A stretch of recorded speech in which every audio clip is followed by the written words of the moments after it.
Je suis Oumar Badiane, directeur du patrimoine culturel. Et il me plaît aujourd'hui de vous parler de Kéba Lamine Sonko.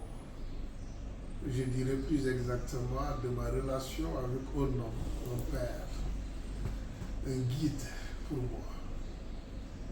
Car quand je l'ai connu, c'était à un âge très bas, j'étais très jeune. Kéba Lamine Sonko, à l'époque, était secrétaire général du conseil régional de Ziguinchor. Je pense que c'était le premier conseil régional. Et je devais être en classe de 5e ou de 4e, comme ça. Quand je l'ai connu physiquement, c'est-à-dire, voilà, quand j'ai commencé à le côtoyer de près, je veux dire. Mais sinon, je l'ai connu bien avant, autour du feu. Voilà, les veillées au village, autour du feu. Quand on racontait les contes et légendes, son nom revenait déjà au milieu des contes et des légendes qu'on nous racontait, parce que c'était l'homme de la contrée qui, en réalité, à cette époque-là, avait réalisé ce que personne n'avait réalisé. Parce que l'homme était un athlète émérite, champion du Sénégal, champion d'Afrique, premier africain à fréquenter l'Institut des sports de Paris, qui a fait ses beaux jours avec de grands athlètes comme Lamine Diack, un homme de cette dimension qui a remporté plusieurs titres pour son pays, qui a vraiment contribué au rayonnement du Sénégal, on dirait tout simplement, pas un sportif uniquement, qui est aussi un enseignant, Kéba Lamine Sonko, un conférencier émérite, je dirais plus exactement un chercheur, parce que c'est quelqu'un qui est trempé dans la réalité culturelle et sociologique de son milieu, qu'il connaît très bien. Comme il aime à le dire lui-même, qu'il a fait son université dans les Kéloubac, c'est-à-dire sous les arbres à palabres, au milieu des vieux, qui lui ont dit, qui lui ont appris. Il a dû questionner certainement, s'intéresser de manière particulière à l'être qu'il est, un être appartenant à un groupe social, à une famille, à un ensemble de codes, un ensemble de valeurs. C'est de cet homme-là que vous me demandez de vous parler. Comprenez donc que depuis que je l'ai connu, je ne l'ai plus quitté. On se parle au moins 2 à 3 fois chaque mois.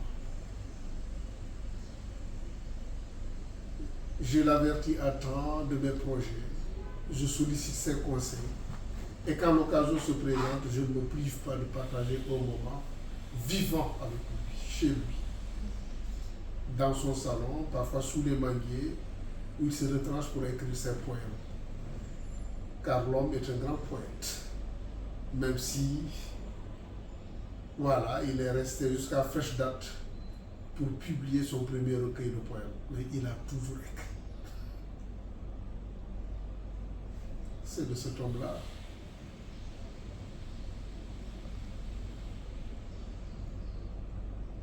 qu'il s'agit pour moi de témoigner. C'est un homme multidimensionnel.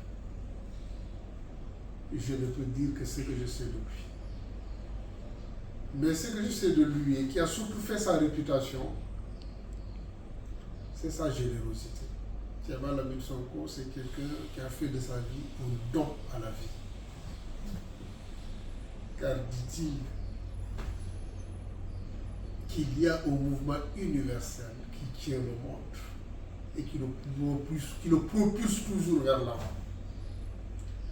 Et c'est dans ce mouvement-là que chacun doit se donner pour donner plus de force à ce mouvement qui nous propulse toujours vers l'avant. Il a été une rampe pour plusieurs générations, je ne dirais pas pour plusieurs personnes. Tous ceux qui l'ont côtoyé, il les a aidés à aller plus haut. C'est ma relation avec lui. sa générosité, sa capacité de partager, de se renouveler en permanence dans la bonté et dans la joie permanente. Mais c'est un homme à la dimension spirituelle avérée. Quelqu'un qui médite toujours, qui prend du temps pour se reconnecter avec lui-même et avec son Seigneur. Et voilà pourquoi il ne vieillit pas. J'ignore son âge, je ne sais pas, mais il doit approcher la centaine. Mais il tient bon, voilà. C'est toujours, voilà, un athlète à son âge. Parce qu'il ne se soucie pas de son âge.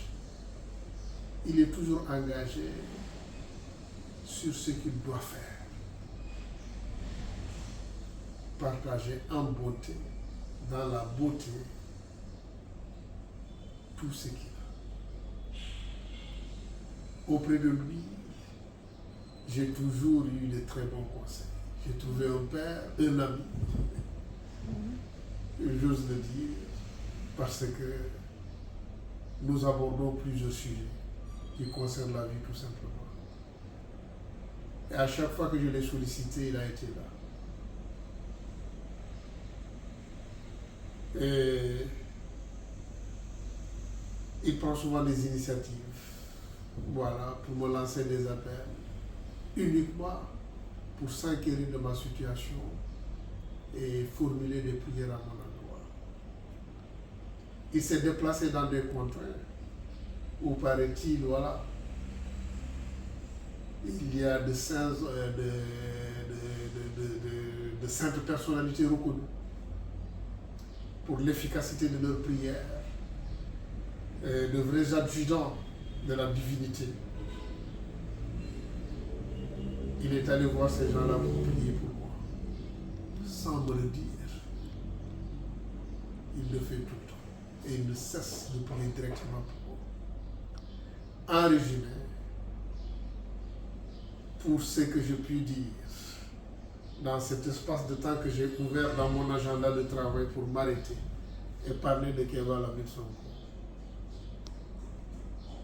Keba Lamine Sonko, c'est l'une des sources phares à laquelle je m'abreuve tout le temps. Et je dois beaucoup à cet homme. Merci Anifano, comme j'aime l'appeler, Atemita Kati, Atemita Poi, que Soumoï Keba.